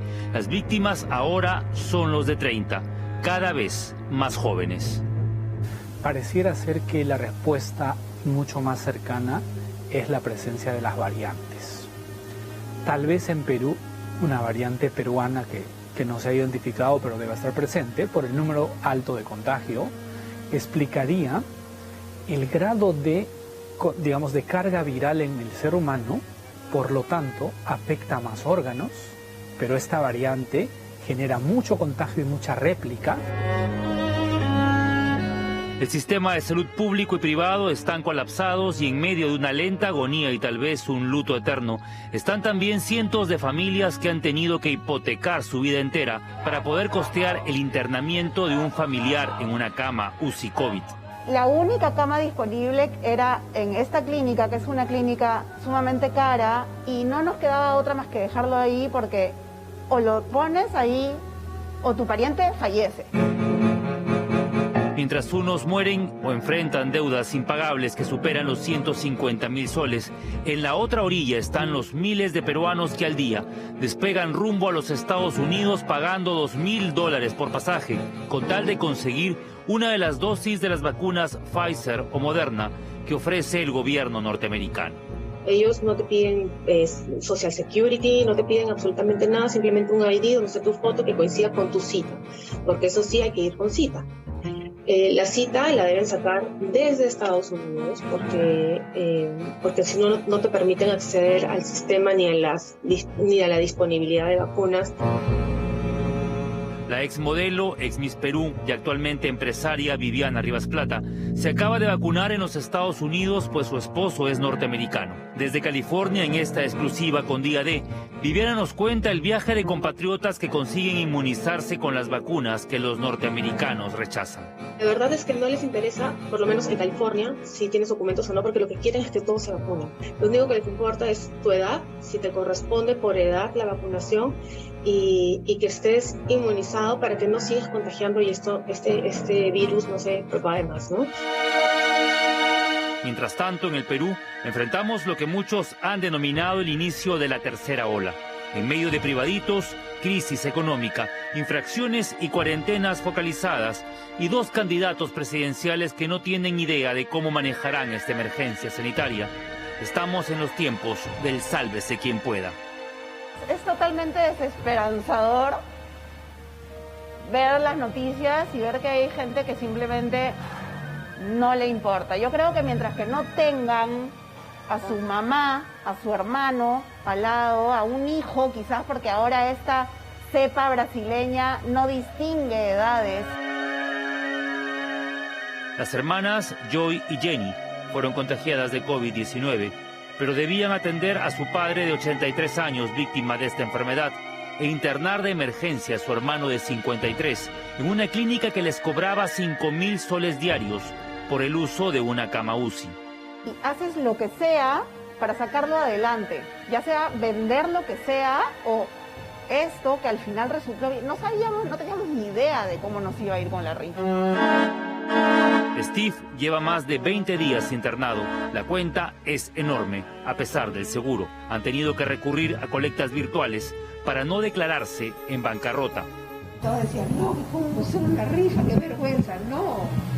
Y pasamos la voz a toda la familia, a todos los amigos de cada uno de los colegios, de mis hijos. Y se fue masificando, y se fue masificando, y se fue difundiendo, y fue disparando, y nos salvó la rifa. La desesperación obliga a familias a cruzar Lima entera. Los segundos cuentan a la hora de salvar una vida. Hemos traído un paciente de emergencia. Ajá. Hemos recargado nomás. ¿Cómo está la recarga? 1.000 soles. Las puertas de un hospital o una clínica son una suerte de purgatorio. Estamos en el Sabogal del Callao, donde enfermos de COVID esperan en el área de alto flujo a que ocurra el milagro, que alguien se cure y salga de alta, o que la parca se lleve al paciente. Detrás de la reja hay historias dramáticas, familias muertas en vida, como la de Sandra Martínez. Terminé con mi hermana, comencé con mi otro hermano, ahora acabo de enterrar a mi hermano, y estoy acá. ¿Está acá? Tercero. ¿Cuántos eran ustedes? Éramos 4. Él es mi único hermano que me queda allá. Tengo que tener fe nada más. Fe porque... ¿qué más puedo pedir al Estado? En julio del año pasado, 26 clínicas privadas de todo el país firmaron un convenio con el CIS para ofrecer a tarifa plana la atención a pacientes COVID. Quedó más que una intención, noticia, firma de contrato, para mí algo de show en ese momento, pero no se materializó. Yo creo que no hubo ni 20 personas del sector público que se atendieron en el sistema privado bajo esa modalidad. Increíblemente, a la fecha no hay ninguna clínica dentro de este convenio. Solo 9 pacientes fueron derivados del CIS y 34 de salud. Se abre una cama UCI y tienes 10, 15 pacientes en la misma institución esperando con las cánulas de alto flujo, esperando esa cama. Entonces, ¿cómo podemos hacer convenios interinstitucionales cuando tenemos que abastecer, ¿no?, nuestra demanda? Las clínicas comenzaron entonces a recibir incluso a pacientes que ni siquiera tenían seguro. Familiares que ante la desesperación de ver morir a sus seres queridos estaban dispuestos a todo. Cada persona busca contactos, ¿no? Alguien que conozca a alguien para poder hacer entrar a su familiar a la cama UCI, porque muchas clínicas no están aceptando a cualquier persona o personas que tengan seguro, sino que te piden la inicial, ¿no? Y a veces reservan camas o esconden camas. Andrea Ceballos, junto a unas amigas, organiza para este 5 de mayo una rifa para ayudar a costear la UCI COVID del padre de una compañera internado en una clínica. Decidimos hacer una rifa para poder ayudar de alguna manera con todo el tema económico, porque es un gasto que sobrepasa, creo que, el monto que tiene cualquier familia destinado a salud, ¿no? O en general, porque te gastas toda la plata que tienes. Hay gente que hipoteca sus casas, vende sus carros, rifa carros. Un día de internamiento UCI COVID en una clínica en Lima bordea entre los 6.000 y los 8.000 soles. Sin embargo, hay otras que cobran tarifas de usura que superan los 10.000. Eso le pasó a José Espinosa, un padre de familia de San Martín de Porres, trabajador independiente, que ante la baja saturación de oxígeno de su suegro, tuvo que llevarlo a una clínica particular. En realidad pensábamos que iba a ser algo pasajero, como se había dicho, ¿no? 15 días, tranquilamente, bueno, podíamos soportar. Él consciente, usando tarjetas de crédito hasta de él mismo, algunas tarjetas de crédito de acá de la casa, los familiares aportando. Pero el coronavirus y sus nuevas variantes son cada vez más letales. Don Pablo Laura tenía el 70% de los pulmones comprometidos. La única salida era una cama UCI, previo depósito de 110.000 soles como garantía. Domingo 28, 7 de la noche, conseguir 110.000 soles. ¿De dónde? En los primeros 22 días ya se habían ido 65.000 redondeando. Entonces, ¿de dónde más? Me muestra los estados de cuenta de la clínica para decirme que no miente. En un arrebato, la familia pensó vender la casa, quedarse sin techo si fuera posible, pero a José se le ocurrió otra idea. Conversando con mi esposa le digo, ¿sabes qué, mi amor? ¿Qué te parece si rematamos, rifamos el carro? Entonces, si rifamos el carro vamos a tener más. Dios quiera y bueno, vamos a obtener más dinero, ¿no? Este auto que acababan de comprar es parte de la rifa Pro Salud de don Pablo Laura. A la fecha, esta familia ya ha pagado 145.000 soles y le queda una deuda de 20.000 con la clínica. ¿Cuánto vale una vida? No hay costo. Por lo tanto, si hay un país que te ofrece la posibilidad de darte esa esperanza de vida, el que pueda va a poder ir a ese país, eso sin dudarlo, porque significa la vida o la muerte. En enero, 40 peruanos diarios volaban a los Estados Unidos.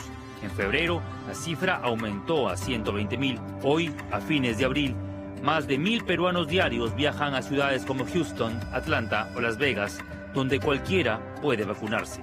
Los peruanos, muy ingeniosos también, cuando te pedían un tema de residencia, llegaban, alquilaban un departamento, compraban un móvil que les acreditaba que tenían un número local, abrían una cuenta bancaria, etcétera, para poder cumplir los requisitos.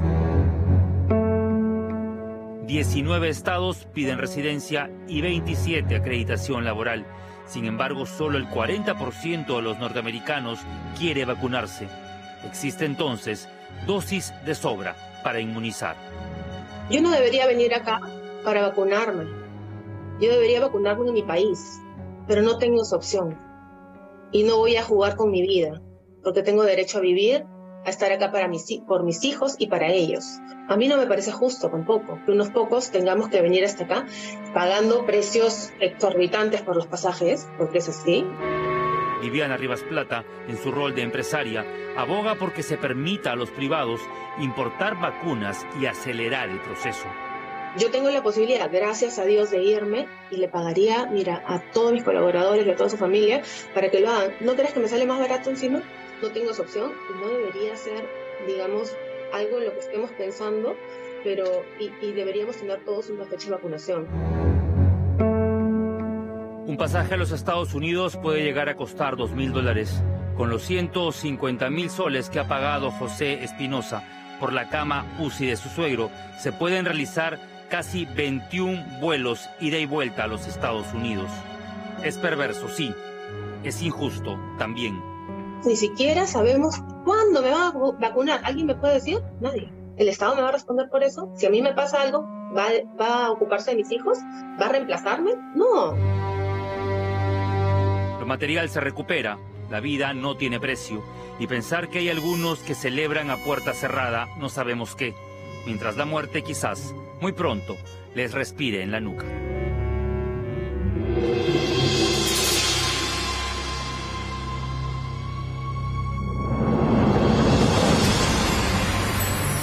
Ya lo dije antes de hablar de asambleas constituyentes, disolver congresos, estatizar y nacionalizar. Por favor, díganos, y eso se lo reclamo a los dos candidatos, ¿cómo van a manejar el tema de la pandemia? Sin salud no hay forma de que la economía se reactive y que un país sea viable. 400 peruanos muriendo a diario. ¿Cómo van a hacer? Nos vamos a la pausa, vamos a regresar. Hace unas semanas aquí en Día D le contamos el drama de Rosa Romero. Rosa Romero, que a veces decide dormir fuera de su casa porque teme por su vida, vive siendo hostigada y acosada, eso es lo que denunció ella, por su hermano, que se ha quedado con la casa materna, y sus sobrinas. Tenemos esta noche la respuesta de Manuel Romero Vargas. Pero antes, mensaje de nuestro auspiciador. Si manejas menos, ahora puedes pagar menos con el seguro vehicular pago por kilómetros de RIMAC. Puedes elegir paquetes desde 3.000 kilómetros al año y pagar hasta 50% menos por lo que pagas por un seguro vehicular RIMAC sin límite de kilómetros. Y con las mismas coberturas y asistencias. Conoce más en rimac.com o con un corredor de seguros. Con RIMAC todo va a estar bien. Hacemos una pausa y regresamos aquí en Día D. Esta noche en Día D. Infierno familiar. Tras ser denunciado por su propia hermana por presuntos abusos y maltratos, Manuel Romero Vargas decide dar la cara en Día D. ¿Sabe que está requisitoriada por el INPE? ¿Sabes? ¿Dónde está requisitoriada? Espérate, tranquilo. Requisitoriada. Tranquilo, no te voy a facilitar tampoco la cosa. Quédese. En Día D les mostramos esta historia, esta denuncia dramática de Rosa Romero Vargas, que a veces, le decía Richard Apolo, prefiere dormir en una banca en un parque que quedarse a dormir en la casa materna, que ahora está bajo el control de su hermano, porque dice que la hostiga, la ataca, la insulta, la agrede, y no solamente él, sino también sus dos sobrinas. Bueno, esta noche Manuel Romero Vargas decide dar réplica y lo hace frente a frente a su hermana Rosa. Richard Apolo. Cuando hace días atrás acudimos a casa de Manuel Romero, junto a él estaban sus dos hijas, Glenda y Romina Romero, mencionadas junto a su padre en el reportaje que el domingo 4 de abril difundimos en Día D, donde Rosa Romero, hermana de Manuel y tía de Glenda y Romina, los denunciaban por constantemente agredirla física y psicológicamente. E incluso varios juzgados le habían otorgado a Rosa hasta 3 medidas de protección. Sin embargo, a pesar que aquella vez buscamos a Manuel Romero para que nos dé su versión y este se negó a ello, ahora decía que nosotros, en el reportaje, lo habíamos difamado a él y a sus hijas. ¿En qué momento le hemos difamado? Nosotros como programa a usted y a sus hijas. Al hacer el reportaje, ¿en qué momento le hemos difamado? Al usted poner el reportaje, escúcheme, ante la televisión nacional y ante todo el Perú, poniéndome... ¿Y en qué le hemos difamado? Por eso, al poner el programa. ¿Qué le hemos difamado? Al poner el programa. Pero qué cosa, a mí me están tratando como... Una cosa, señor, disculpe, pero yo lo voy a dejar esto es un diálogo, señor, esto no es un monólogo. Sí. En el reportaje se dice que usted y sus hijas tienen orden de restricciones contra... Escúcheme pues, por favor. Está mal usted porque mis hijas no tienen orden de restricciones. 14 de octubre, dice el juzgado denunciante, la señora Rosa, denunciados, usted y su hija Glenda, Romina, restricción que dice aquí, de realizar cualquier omisión, cause daño físico, psicológico, intención, tales agresiones. Eso es lo que se dijo en el reportaje. ¿En qué momento nosotros hemos difamado o no es esto? ¿O no es correcto esto? O sea, ¿está mintiendo el juzgado? ¿Esto es mentira? Pero usted, yo no lo estoy negando. Entonces, el video que tú has presentado, ya, hay frases en las que tú has, no tú, sino la persona que ha editado el video, las ha trucado. Ya. Porque hay palabras que no van de acuerdo a lo que ha salido en el ¿Tú la agrediste o no la agrediste? No. ¿Nunca la tocaste? No. Miren, miren, miren. Miren al agresor con la agresora. Te has despachado poniéndonos a nosotros como agresores. A ver, vuélveme a pegar. Vuélveme a pegar. Vuélveme a pegar. Vuélveme a pegar, estúpida. 10 de febrero de 2021, referente a ese hecho que sucedió. ¿Ha revisado la dice cámara? El primer juzgado. Ella puede... No, ella no, señor, es el juzgado, señor. Porque ella puede manifestar... Señor, o sea, que ¿el juzgado qué? Es un... ¿Lo van a manipular el juzgado? Termina de hablar O sea... Tanto tú como la presentadora en el programa mencionan otra fecha, no la fecha que tú... Es un 2 de febrero. Ustedes pusieron en la entrevista 3 de febrero y ahorita me están diciendo 10 de febrero. Que tú estás confundiendo lo que estoy diciendo. Lo que te estoy diciendo, que esto lo que tengo en la mano, aquí, y se lo muestro a ustedes, es el primer juzgado de familia con la fecha 10 de febrero, da la resolución del hecho que sucedió el 3. ¿Y qué resuelve? ¿Dónde está la Consideramos, déjeme leer, pues, déjeme leer. Aquí está todo, aquí está todo. Consideramos como hecho probable que el denunciado agrede físicamente al agraviado existiendo riesgo de repetición. Se identifica vulnerabilidad de los denunciados, tienen acceso a su residencia. ¿Ok? Daño físico es corroborado con el certificado médico legal. Además, consideramos que las medidas de protección adecuadas son, y le vuelven a dar a la señora medidas de protección. Correcto, por eso yo te digo, el 10 de febrero es del hecho del 3, yo no estoy mintiendo. Para que tú sepas ahorita, la señora le han detectado esquizofrenia. Una persona esquizofrénica es capaz de cualquier cosa, como lo hizo, que tiene una denuncia y que nos echó veneno a la comida. Eso lo denuncias tú, ¿no? Ahí está ahí está la denuncia. Se presentó la denuncia manifestando haber sido víctima de tentativa de homicidio. Sí, es tentativa de homicidio. Con ella, por favor, porque ella es el denunciante es ella. Ella tuvo la intuición de que nosotros íbamos a ir después de ver que yo la había visto echando un líquido a la comida. Tengo el dictamen del Ministerio Público de tu denuncia, fechado el 6 de abril 2021, para que digan que... Sí, yo lo tengo también. ¿Qué dice las investigaciones fiscales respecto? ¿Qué concluye? Ha sido desvirtuada técnica y científicamente, puesto que de acuerdo a los resultados pericial del informe pericial químico toxicológico, al analizar la muestra entregada por la denunciante, no se halló ningún tipo de sustancia tóxica. No haber mérito para formalizar denuncia penal contra la ciudadana Rosa Romero Vargas de Tentativa. ¿Sabes que ella está requisitoriada por el INPE? ¿Sabes? ¿Dónde está Espérate, requisitoriada? Tranquilo, ¿Requisitoriada? que no te voy a facilitar tampoco la cosa. Requisitoriada no está, señor. Es cuestión de que tú... No está requisitoriada. Te voy a enseñar es orden de papeles. captura, me estás hablando, señor. Orden de captura. Está haciendo una acusación bien ¿Qué cosa grave. dice ahí? ¿Qué dice ahí? Acá abajo. No, ahí nomás. Con grado de fuerza. Está con orden de grado de fuerza. ¿Ah? Tiene varias... Señor, esto no es requisitoria, señor. No, ese es otro proceso, señor, que tiene es un proceso que cuando uno está en un proceso le dice, tiene que venir a declarar, o si no, grado de fuerza, que no es lo mismo requisitorio por el INPE, señor. Eso no es por el INPE. ¿Qué significa Usted está haciendo cosas, diciendo cosas bien graves y que no tienen ningún sustento. Me queda claro, señor, que usted no ha podido rebatir nada de esta carta notarial que usted dice que le hemos dicho. Te vas a tener que retractar. No me voy a retractar nada porque no voy a proceder penalmente. Señor, porque está pulcro voy a proceder penalmente. Sin poder demostrar durante toda la entrevista la supuesta difamación, Manuel Romero, frustrado, se la emprendió hasta con nuestro camarógrafo. Usted dice que le hemos difamado, y está claro en toda la entrevista usted no ha podido... ¿Cómo tema aparte? Usted no parte, es una carta notarial que usted lleva a Yo voy a seguir un proceso. Que me dice que nosotros hemos difamado. Voy a seguir un proceso. Va a seguir un proceso. Sígalo, señor. Voy a seguir un... Muchas gracias, señor Romero. Ha quedado claro que usted... No. Esta carta notarial no tiene ningún sustento porque no le hemos difamado. Voy a seguir con la denuncia Usted tiene todo el derecho de seguirlo. Hasta luego, señor. Hasta luego, señor. Gracias.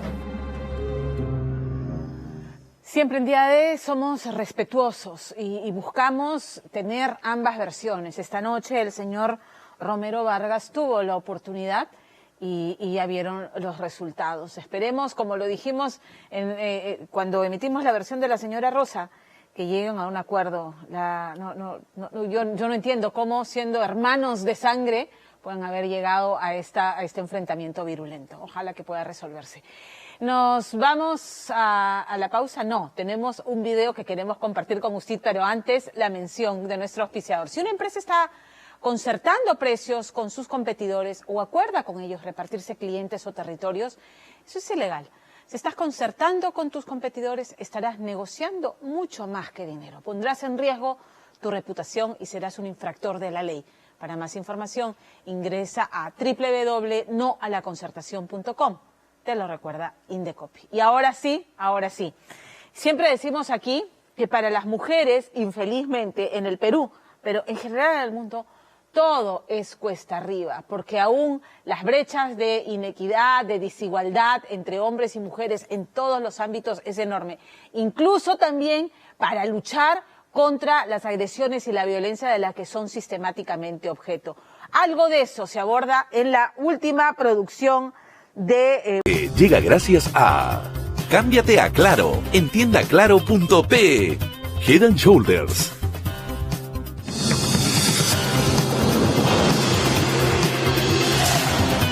Antes de despedirme, una precisión. En el reportaje de Lorena Ormeño entrevistó a Miguel Andrés Jaramillo. Él es economista, pero es economista principal del Consejo Privado de Competitividad. Dicho esto, ahora sí nos vamos. Hasta el próximo domingo, 9:55 de la noche.